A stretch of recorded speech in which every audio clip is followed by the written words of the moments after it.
E pensar que só viemos para esta cidade para saborear uma boa carne de dragão. Infelizmente, não temos nenhuma outra faca de Mithril.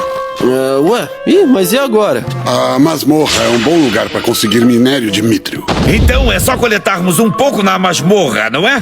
Aproveitarei para liberar a frustração. Calma aí, Phil.